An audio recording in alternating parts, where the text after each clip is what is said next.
Hello, this is Charles Lewis, author of The Diamond Mind, The Law of Attraction Based on Ancient Scriptures and Modern Day Practitioners. I am going to read you an excerpt from the book. It's the chapter on uh, f- Free Yourself from Prison. And I wrote that chapter specifically for prisoners that are currently incarcerated, um, to give them some type of hope, give them some encouragement to, kind of work on themselves and not to waste that painful situation without gaining the wisdom that all painful situations present us. So I'll read that now. This is a sub chapter, subheading. It's called "Free the Captives." So here it is. To my drug dealing brothers and sisters, please, for the love of God, stop destroying your own communities. It wasn't the physical bondage of slavery that had the most devastating impact. It was the psychological bondage. One of the first things the colonizers did to the captured families was to break apart the family structure by separating the man, the head of the household, from his loved ones. They accomplished this in several different ways. One way was to sell him to an altogether different plantation. Another was to rape him in front of his family to emasculate him. Another way was to do both. With the male gone, it was left to the eldest woman of the family to take control of the family. That's where we get modern day big mamas. So, it created a situation where we had generations of children that didn't have fathers. And it made the men more comfortable with not being present, and the women more comfortable accepting the men not being present.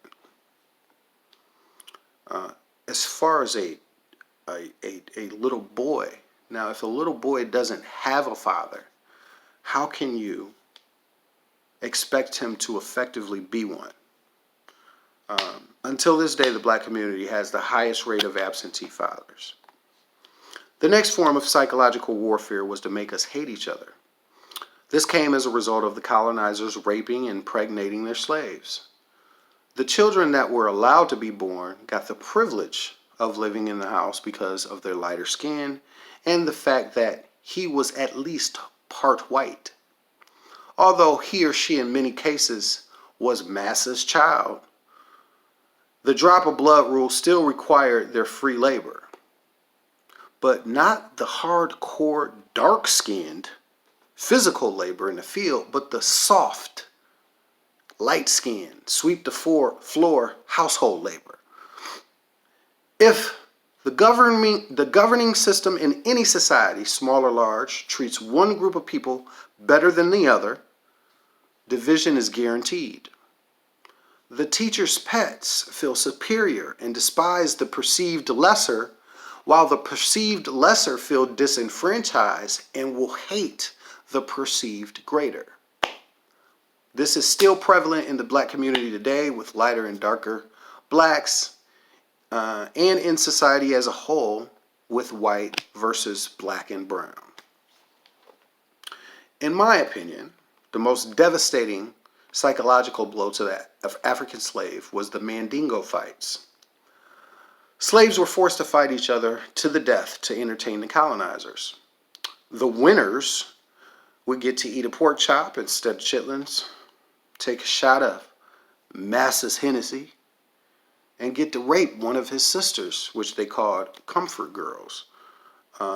These comfort girls were the nicer looking slaves that were regularly used by the heads of the plantation and given as a platitude to their guests for the evening. So, before the sun rose, the winner of the Mandingo fight would walk back to the slave quarters as proud as can be, half drunk with the blood of his brother and the smell of his sister on his body. Upon entering the slave shack, he would be greeted with a round of applause. He would tell the story of how he murdered his brother and bragged about the spoils, thus encouraging the micro-level genocide. He fought until he died, or he was too old or too damaged, at which point he would be killed and thrown down the nigger hole. A nigger hole was a deep hole that they would discard the dead slaves in. This is no different than your local drug dealer. The massa creates an environment where the only way you survive is to destroy your brother. He provides the drug that you can serve to your people as a reward for either going hard in the paint, which is selling a large quantity of drugs, or being an informant. He will look the other way while you make a nice amount of money because he knows you will be his greatest advertiser.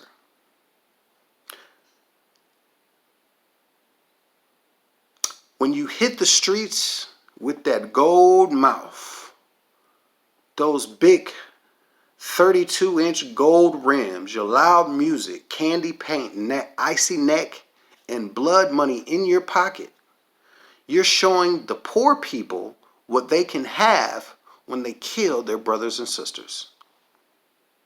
And we applaud them. Our men kiss their ass. Our women ride their dicks. I mean, I still have fond memories of the local drug dealers that went hard in the paint when I was younger. It's that terrifying to think that I thought that was cool. He's a local celebrity. And in the same way, he grinds until he dies at the hands of his brother or by local law enforcement. Or in some cases, when he stops telling and being useful, they will stop looking the other way and throw him into the new nigger hole. The new nigger hole are our prison systems. So, can you see it? You're the proud slave that just killed his brother for Masters Entertainment. But you're not the cause. You're the victim. I mean, how can I really judge a man for hating his brother when the only one that's trying to come and kill him is his brother? But now that you know, it's your responsibility to apply it. Now, me as former drug dealer and drug user, I have had the fortunate privilege of seeing both sides. And it's fortunate only because I've been able to have a broader perspective, which ultimately increases my likelihood of being able to reach you. Look, it's the same attributes that make you a good drug dealer, make you a great businessman. Charisma, negotiation techniques, dominant A-type personality, mathematical prowess, game peeping, and strategizing are all transferable skills. But you've somehow convinced yourself that because of those felonies on your record that you cannot make it legitimately. The devil is a liar.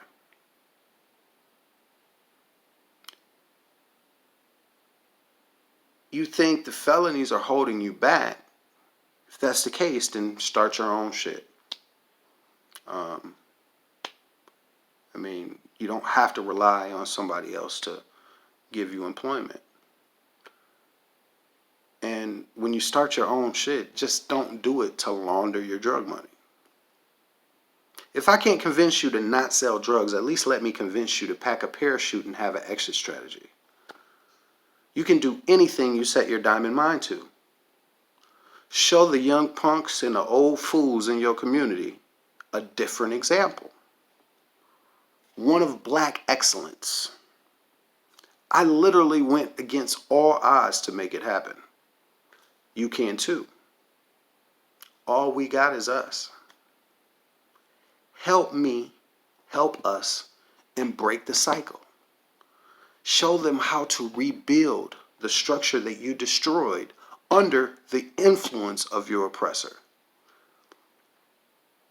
The truth is, if you can't win without somebody else losing, you're not a real hustler. Just a little something to think about, since you still got a little bit of time on your hands. Long story short, choose life. Thank you.